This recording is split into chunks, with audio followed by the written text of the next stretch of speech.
Port Moresby family gives to less fortunate at Baruni dump. Victim of corrupt NHC practices speaks out. Mourners gather across Asia to remember 2004 Boxing Day tsunami. This is National EMTV News with Mary Bartulo. Good evening and thanks for joining us for Friday's news. A family in Port Moresby has made it a Christmas tradition to give to the less fortunate.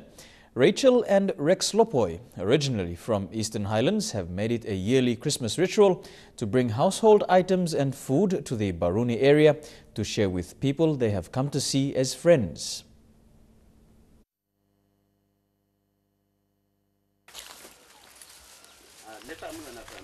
The Lopoi family live in June Valley.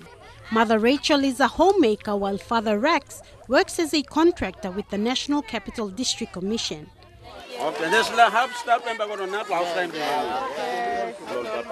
Their tradition to visit the Baruni area every Christmas began in 2009. They could not ignore the need to do something for the many street children around the city and especially around the Baruni dump. This is Baruni dump. This is where all of Port Moresby's rubbish, its waste, is dumped. Communities have grown up around this dump and they see it as a major source of their livelihood. For them, Christmas is just another ordinary day of survival. Group of family staff, so I go stop na mi carry pot go out. So me go give one plan mama. Na mama am kisi pot na I'm been talking me. I'm talking me na family plan plan keke lo painting since or beginning or league so me make a big difference. Their children have grown up with this ritual and have come to expect it every Christmas. Time when money correct him teen or I'm cerebral anin lo diway or I'm looking for some dirty nongutul na kusta ba sa talking me talk daddy stop this my friend. Residents at Baruni Dump have come to expect this family every Christmas as the Lopois are part of a handful of people who take the time to visit their community. Lifelong plan bagarap mi plan no stop would come on to ino saya look sa lo mi plan mi plan no bin making one plan lik all same Christmas celebration or what one mi plan just stop as the yet mi plan stop mi plan hope that some plan families or Christian friends by come visiting mi plan. Sarah Aupong, National EMTV News.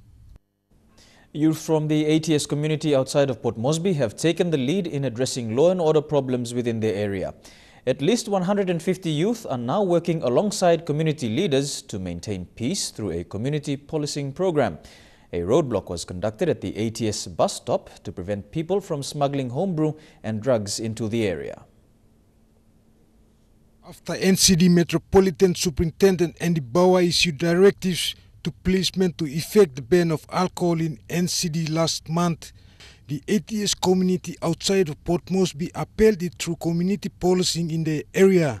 This operation is specifically aimed at providing a happy and peaceful celebrations over the festive season. Initiative where we bring him come inside along, make him come up along assisting all leaders along youths. Over the years, ATS has been one of NCD's major criminal hotspots, harboring criminals from around NCD. Many people in the area were affected by petty crime, car thefts and alcohol-related problems.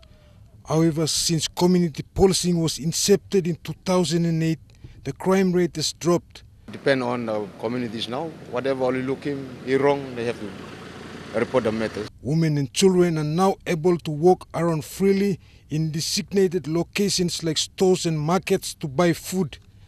This community policing will run till January 9th, 2015. Many youths in the area have surrendered and done away with drugs and consuming homebrew. Eric Arupma, National EMTV News. A non-for-profit organization called Voice of Melanesia has claimed that they have a new system of government suitable for PNG. On different occasions this year, they have requested Prime Minister Peter O'Neill to receive their proposal for this system. However, the Prime Minister has not responded to any of their invitations. This morning, they organized a sit-in protest at Port Moresby's Erima roundabout, demanding the Prime Minister to accept a petition that emphasizes more on economic and systematic independence for PNG. Traffic was held up, but police managed to disperse the protesters as they did not get approval for staging the gathering. On Fisherman Island, one man was arrested by NCD Water Police after he was found drunk and disturbing the peace in the village. He was also taken to Port Moresby and is now under police custody. Apart from that, Christmas was traditionally well celebrated on the island. Fisherman Island is almost an hour's boat ride from Ella Beach. It has 5 clans and a population of over 10,000 people. Every year, a clan is appointed to host the Christmas celebrations, and for this year, the activities were organized by the Kwamonuma clan. So this year we tried to do it differently. We sort of mixed it up a little bit differently from the other hosting groups that already hosted. We tried to mix everything. It cost the clan at least 120,000 kina to host this event. The celebrations, which continued today, include sporting games, meal sharing and spiritual fellowship. To each group, we have divided ourselves into 4 groups because of the 4 clans that we are hosting the program for. So it attracted families living in other parts of the country, including Port Moresby. So far, there were no records of Christmas casualties, and villagers are now planning a bigger celebration to welcome the new year. Tekla Gunga, National EMTV News. The Morobe Block community at 9 Mile outside of Port Moresby has imposed a mini-curfew to ensure a safe and peaceful festive period. The manpower behind this operation are youth in the community who were once known for being troublemakers. This year, and in the lead-up to 2015, they are hoping for change. The 9 Mile Morobe Block got its name from the first group of settlers who settled in the area in 1992.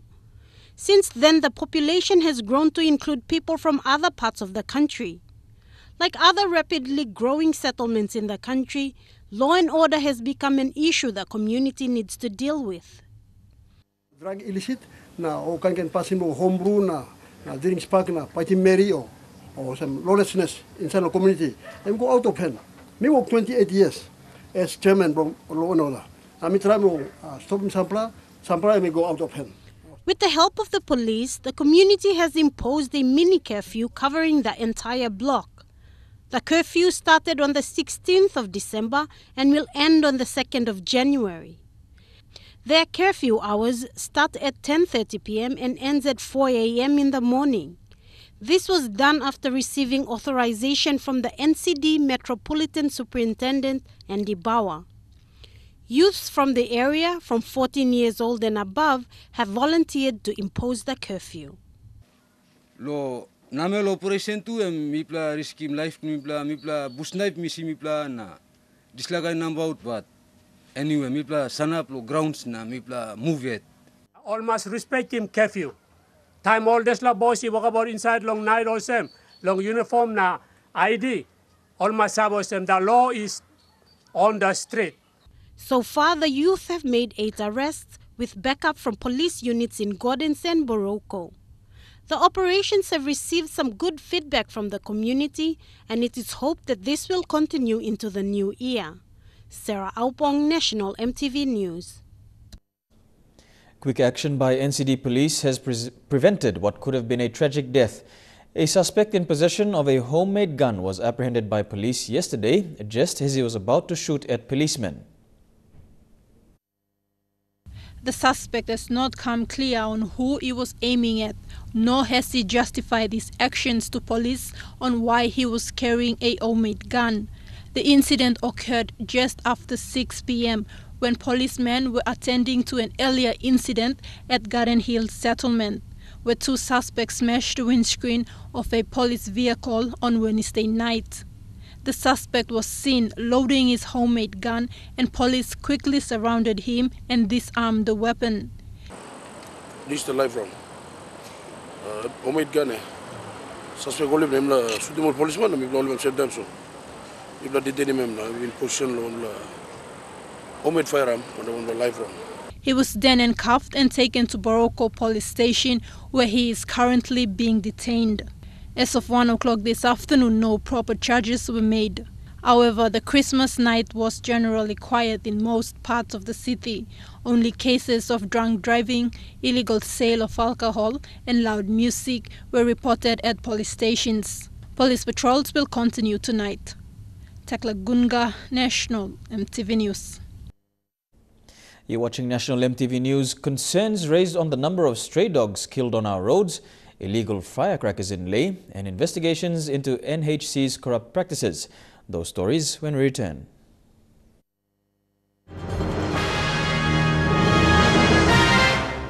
Welcome back to the news. It has been a quiet festive season in the nation's capital. Police have reported no major traffic accidents, and the imposed liquor ban has had a positive change. However, there have been casualties on our roads, and although they may not be people in vehicles, they eventually become traffic hazards.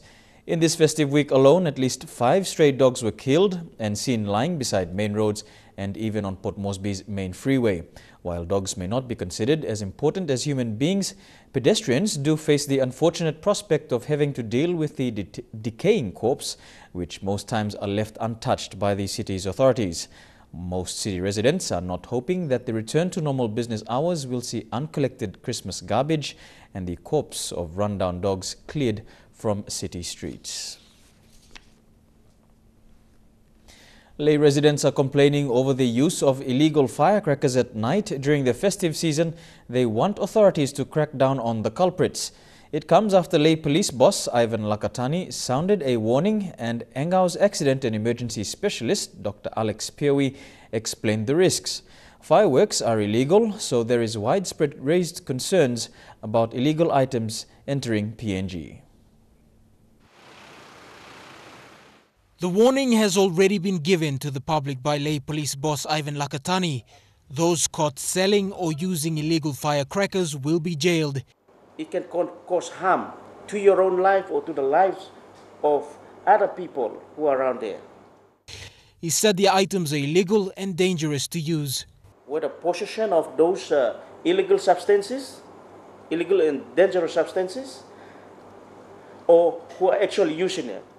It follows experiences learned from last year when firecrackers became widespread across the city during the festive season. School children were amongst those who went out in the early hours of the morning to shoot off firecrackers. But while police have announced their plans to curb the problem this festive season, some residents have come out in support to get rid of the item completely.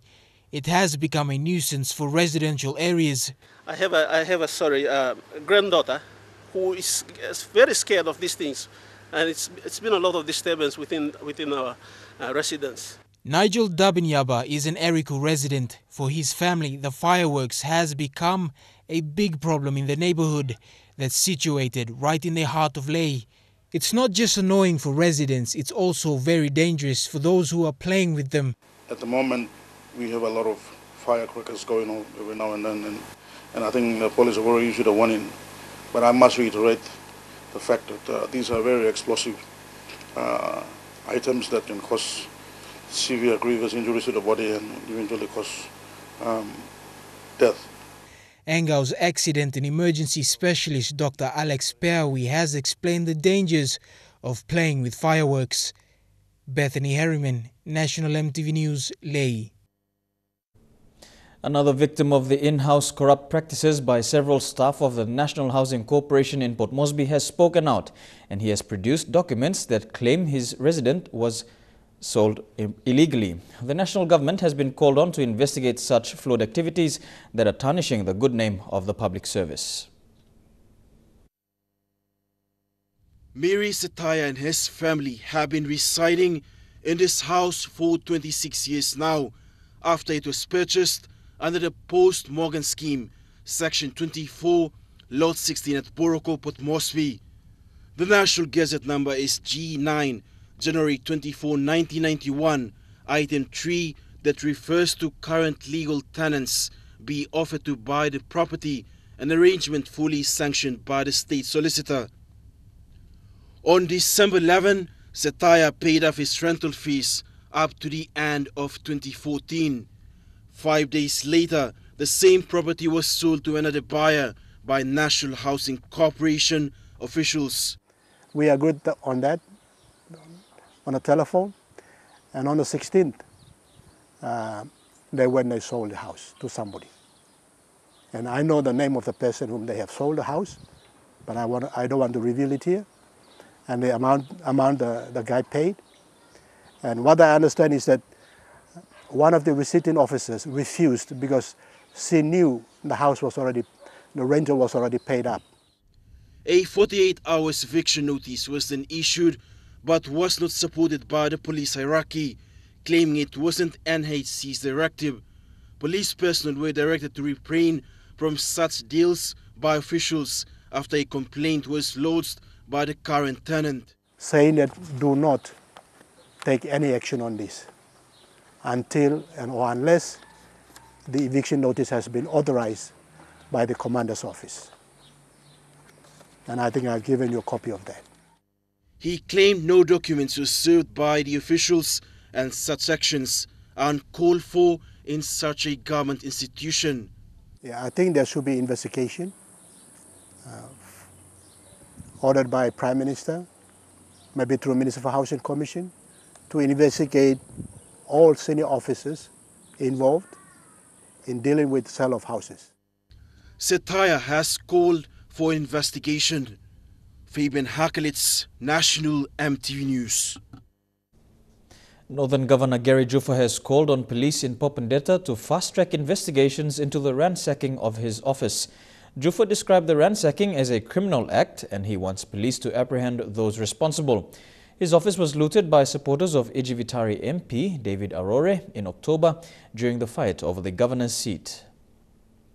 To the law, but I'm saying to the law that they should deal with this matter. And in this instance, crimes were committed. A gate was broken, a door to the assembly was broken. Why aren't we charging the people who were responsible? You know, we are quick to charge the small, ordinary people when they commit crimes. But when leaders commit crimes, why are they exempt? National flag carrier Air Niugini has recorded an increase in the number of passengers travelling through to the newly opened Aropa Airport in the autonomous region of Bougainville. This was revealed by Air Niugini General Manager Commercial Dominic Kaumu. Air Niugini has recorded an increase in the number of passengers travelling through to Kieta, so for 122 since the national flag carrier resumed commercial flights last Saturday. The airport was opened on December 12 by Prime Minister Peter O'Neill and Bougainville President Chief Dr. John Mumis after 25 years of closure. Air Niugini has announced 3 weekly services from Port Moresby to Aropa on Tuesday, Thursday and Saturday. PX 4354 departs Port Moresby on Tuesday at 7 a.m. and arrives in Kieta at 10 a.m. It leaves Kieta at 10:30 a.m. and returns to Port Moresby via Rabaul. PX 4352 on Thursday departs Port Moresby via Rabaul and continues to Kieta. It leaves Port Moresby at 7 a.m. to Rabaul and later Kieta, arriving at 11:05 a.m. The return flight leaves Kieta at 11:35 a.m. and arrives back in Port Moresby at 12:35 p.m. PX 4354 on Saturday departs Port Moresby at 7 a.m. and arrives in Kieta at 10 a.m. It leaves Kieta at 10:30 a.m. to Rabaul and returns to Kieta and later Port Moresby. General Manager Commercial Dominic Kaumu said the commencement of air services opens business opportunities for the people of Central and South Bougainville. Fabian Hakelitz, National EMTV News. You're watching National EMTV News. When we come back, remembering the deadly tsunami that swept across Asia a decade ago. Stay with us.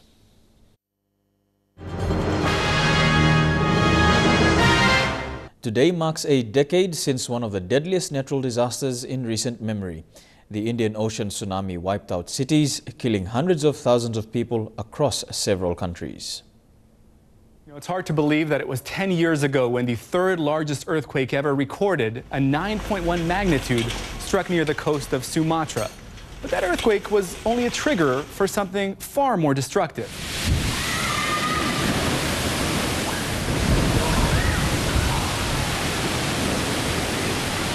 It was a massive tsunami that surged across the Indian Ocean, and before it was done, the entire planet. Now, most earthquakes underwater are either small or move in a horizontal direction, don't really cause much in the way of tsunamis. But evidence suggests that the world's largest recorded earthquakes have all been megathrust events. Now, this is when one tectonic plate moves and subducts beneath another and thrusts the top plate upwards. That displaces the overlying seawater. In this case, the seafloor violently thrust upwards by several meters. Now, the energy from the upward motion then propagated outwards, similar to that of, say, if you were to drop a rock into a bucket of water. Now, some of that energy traveled to the east towards the nearby coast of Sumatra, but the stronger energy actually traveled west. That was towards Sri Lanka and also the Maldives. Now, over open waters, tsunami is only a few centimeters high. It travels at speeds similar to that of an airplane. But as the tsunami wave moves closer to the shoreline and towards shallower water, in this case, it began to slow down. It allowed that deep ocean water to play catch up. This increases the wave's height. And as the growing wave moved closer towards the coast, it drew the water away, causing the sea to recede from the shore. That exposed the fish and also the sea floor. As you would imagine, many were mesmerized by the sea retreating. Back in 2004, they ventured farther out into the open water, wondering what was happening. And as quickly as that water retreated, it then returned with a wave that was like a large wall made of water. And that rushed over the beach and flooded the shoreline. And some of these areas, it reached a remarkable height of 30 meters above sea level. And when the worst of it felt like it was over, another wave came ashore, pushing farther inland over the original wave. The result? The deadliest tsunami in recorded history, and one of the deadliest natural disasters of the last century.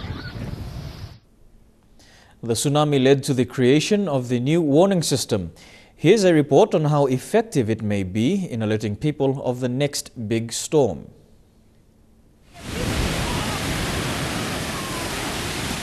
On Boxing Day, 10 years ago, a massive earthquake struck in the Indian Ocean and triggered a series of giant waves that tore through 14 countries across Southeast Asia. It left around 250,000 people dead or missing. The deadliest tsunami in modern history.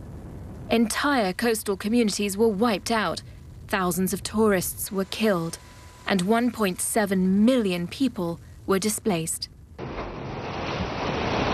When the waves came, there had been effectively no public warning or evacuation, so it took everyone by surprise. The disaster sparked major international action, with $13.5 billion pledged in aid, and the introduction of a tsunami alert center for Asia. Before we had this early warning system, we needed about 30 minutes to an hour. But now we are able to send a warning in less than 5 minutes. Alerts are now sent out to the public when an earthquake hits, followed by a tsunami warning if there's any risk. The data comes from sensors on the ocean floor, linked to a network of giant buoys that measure surface movement. They transmit the details to satellites, then to stations on land. So far, it's working, but experts say it's an uphill task to maintain the new systems, which are expensive and difficult to deploy, and are sometimes damaged or lost at sea. Communication between countries in the danger zone is also a major challenge. There are certainly, issues to be resolved between the different countries, but I think that overall, that's a good constructive dialogue, because this is a global problem. And everyone, every country, every member state, everyone that can sense something, what they can contribute goes to solving the problem globally. And in a disaster of this scale, technology can only do so much. The biggest battle is educating local populations to recognize the signs of a tsunami and be ready to react. You're going to feel the ground shake. If you do, we want people to be thinking about, am I in a tsunami danger zone? And if so, maybe I should be getting to high ground. If you don't see that, you maybe are going to see that water recede. Many of the survivors from the 2004 tsunami are fully aware of the dangers and now often head for higher ground as soon as they feel a tremor, even before they receive an official warning. The challenge now is to pass that on to the new generation.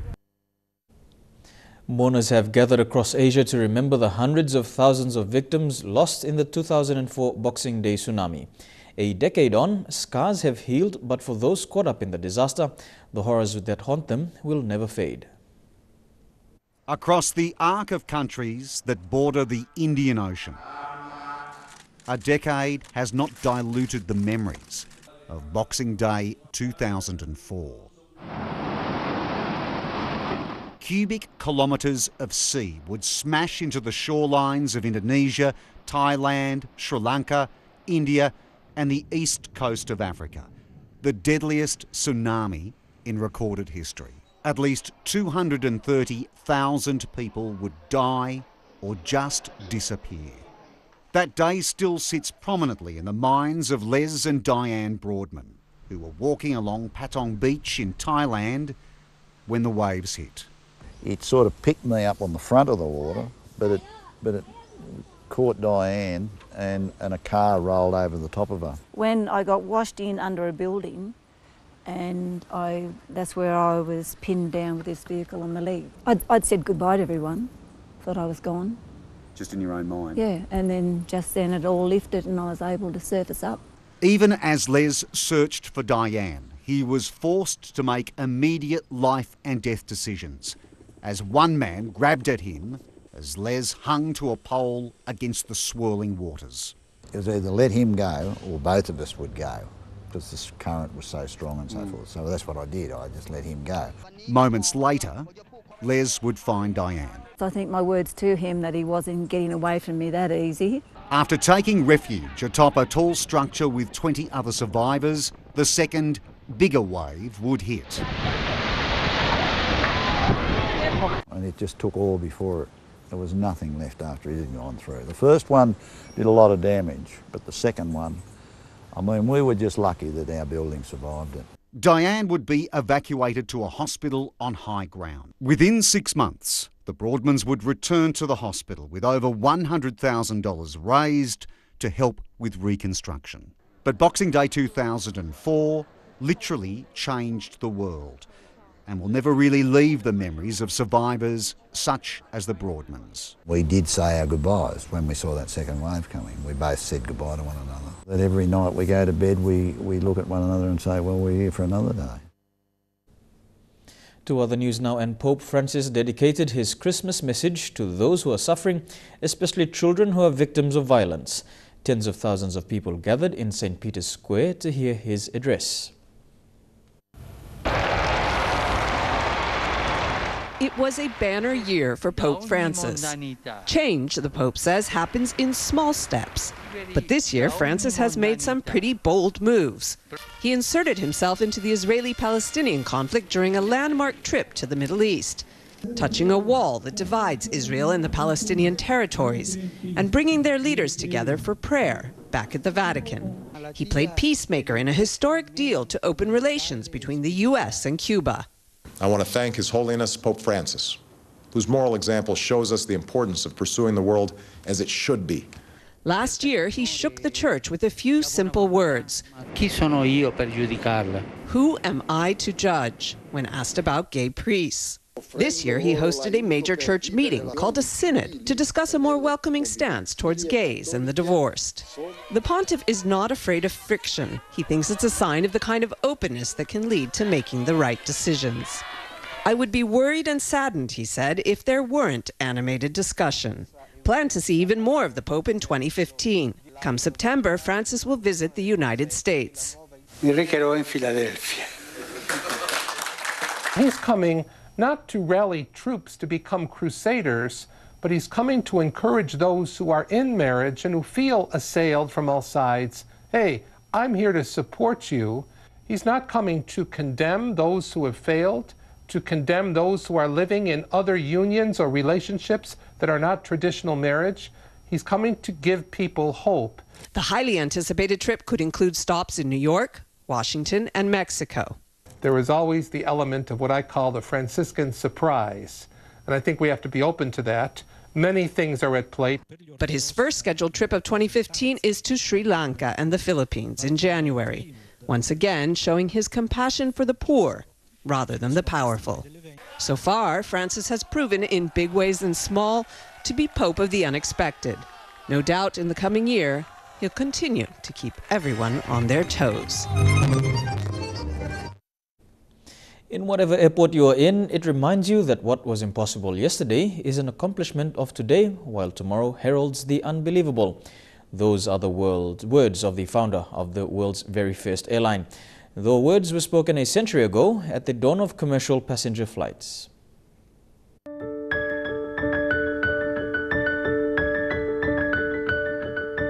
It all started with a 23-minute flight in a flying boat across Tampa Bay, Florida in 1914. It was humble beginnings for an industry which has transformed our world.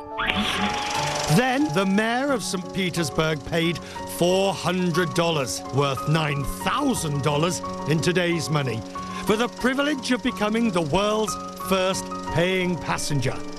Scheduled commercial flights were born. What the Wright brothers started, others continued.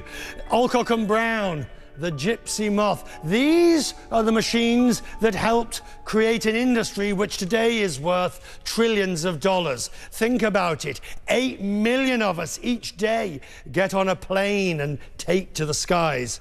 Some 3 billion journeys were taken last year. And with those trips went the hopes and dreams of deals to be done, families to be reunited, ambitions to be realised. What we need in this industry to be really successful looking forward is a global mindset. The point is, this is a global industry. It's become global over the last 100 years. We're the industry that makes global possible. And what that means is that everybody in it has to understand they're part of a global network, they're part of a global system, and they need to think globally in everything they do. Aviation has always been at the heart of big dreams. Today's mechanical birds are a century away from that airboat which crossed Tampa Bay. But there's one thing that everyone still shares. They balance the risk and the rewards. Boxing Day League at home and Boxing Day Test match in Australia. That's in Trukai Sports right after these messages.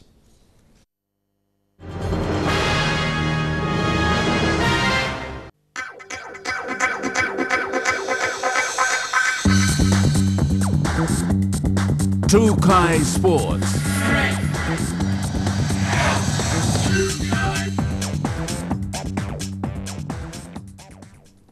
Welcome to Trukai Sports. Continuing with the Christmas spirit, Hohola came alive with good rugby league action as the suburban clubs all vied for a place in the finals of the annual Governors' Cup. Hosted across 3 venues throughout Port Moresby, the annual event is designed to keep with the festive theme of unity and to steer youth away from negative activities. Marin Suavin in blue were looking to make an impact in this year's 3-day competition and faced a tough and buried Dwellers in the late afternoon match. Both sides physical before Stoneville slowly began to impose their dominance. Half-time and the score 10-0 in favour of the boys in blue. The second half continued with Stoneville up in the ante, defeating their rivals.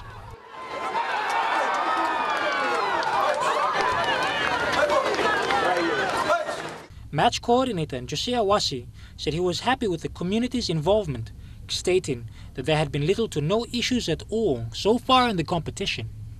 Kain sa din osum ba isay engage mo youth blimilo especially suburbs blimilo ya. Lo kain oliligo something ba can keep him at bisia. That's exactly what tinting blani bawa tu aste and bin come to aste tu lo imdalia match blimi. Kan present tu lo ball lo mibla. And then I met to relay same message na mibla tum tokam. That's the whole idea mibla. The standards of the game so far had also been good, according to fellow coordinator Michael Ecker. Miplo liucheta bilia keeping game mipla this la rights lo coordinating game lo ya. Mipla to all flies mipla coordinating game lo ya so. Mipla at least Christmas or one but mipla committing time lo mipla one time lo running rugby league. Final score 16-0 in favor of Marine Stormville.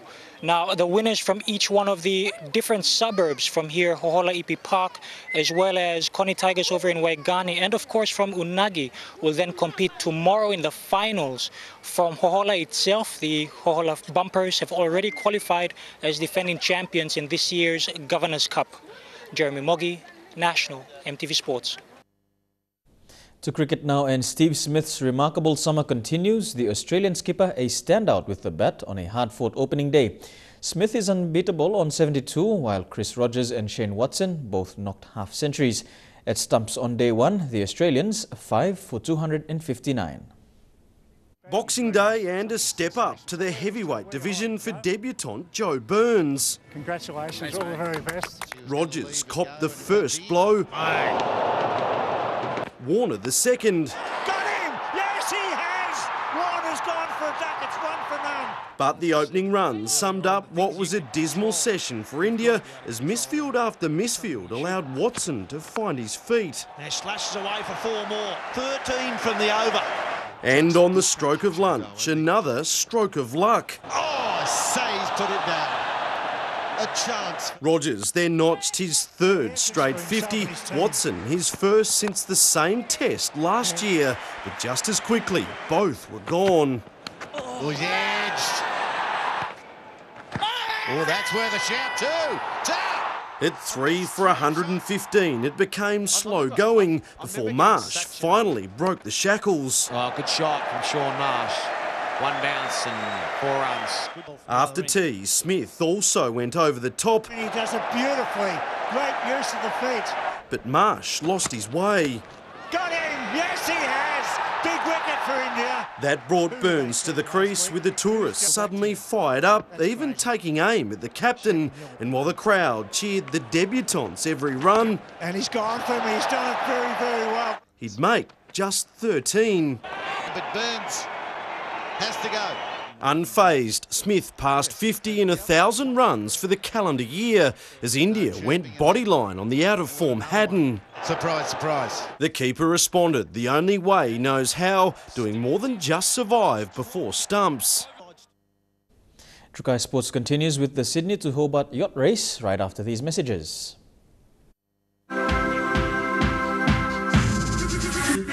Trukai Sports. Welcome back to Trukai Sports. Nerves are running high tonight as more than 100 yachts tear across the ocean in the 70th Sydney to Hobart race. Embracing a spectacular Boxing Day tradition, crowds gathered to wish them farewell as they embark on one of the most testing races in the world. It was a sensational panorama of white trails and wind-filled sails as the yachts made their breakneck escape down Sydney Harbour. The Blue Water Classic never looked so blue as the leaders of the fleet headed for the open sea made a right-hand turn under a perfect sky, then braced themselves head-on into a stiffening southerly. The race to Hobart off to a magnificent start. Spectators jostled for prime position while others took a far more relaxed approach. A party on Sydney Harbour or watching the big boats play. It began with a morning of meticulous final preparations that started as the sun came up. Surfer Sally Fitzgibbons, one of a handful of celebrities taking on the open water challenge. I'm going into the unknown. I haven't experienced this before, so I'm just kind of going with the flow. For Danny Green, it'll be his second time on board Perpetual Loyal. Going in the race, I'm very, extremely confident that I'll spew, and we're here to win. Skipper Anthony Bell said goodbye to his lucky charms. His boat renumbered 408 in honour of cricketer Philip Hughes. Now's I guess the time to line up and have a proper dig. Also having a proper dig will be billionaire Jim Clark and his supermodel wife Christy Hinds. They're hoping to cause a major upset with Comanche. I'm excited for them. I think they're going to surprise some people. The crew set sail, poking fun at jibes about the new big and bold design. Fat bottom girls, you make the rockin' world go round. Primarily is like get there safe, big girl. Get the boys there safe. The stiff competition will be from Wild Oats 11. Skipper Mark Richards hopes to steer the Super Maxi to her 8th win, but even those without a multi-million-dollar yacht had their very own support crew, even if they had to stay behind. We just got married last Saturday, and very lucky my wife allowed me to go. There was plenty of well wishes. Happy birthday to you. Then at 1 o'clock, off they went, a 628 nautical mile journey to Hobart. It may look fairly calm now, but once the crews make their way past the heads, it'll be a whole nother story. A southerly front will bring strong winds and rough seas, testing the skills of many. It started off gracefully as thousands packed vantage points along the harbour. Every year we come here and it is just the most amazing thing. The battle has begun for the 70th Sydney to Hobart. And that wraps up Trukai Sports for tonight. Up next, the weather details. Stay tuned. Trukai Sports.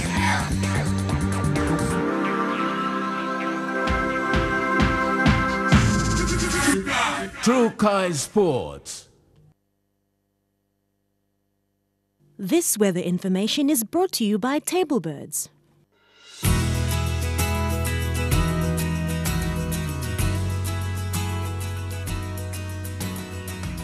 Taking a look at the weather forecast for tonight and tomorrow in the southern region. Port Moresby, afternoon thunderstorms. Daru, brief afternoon showers. Cloudy with showers in Kerma. Rain and drizzle for Alotau. And rain and thunderstorms for Popondetta. To the Momasa region, Leh, you can expect rain and thunderstorms. Cloudy and rain in Madang. Cloudy for Vanimo. And morning rain in Wewak. Over to the New Guinea Islands, Lorengau, some rain and drizzle for Kavieng. Morning showers expected in Rabaul, thunderstorms in Kimbe, and Buka you can expect cloudy weather. And to the Highlands region, all centres, few thunderstorms except Mount Hagen. You can expect afternoon rain.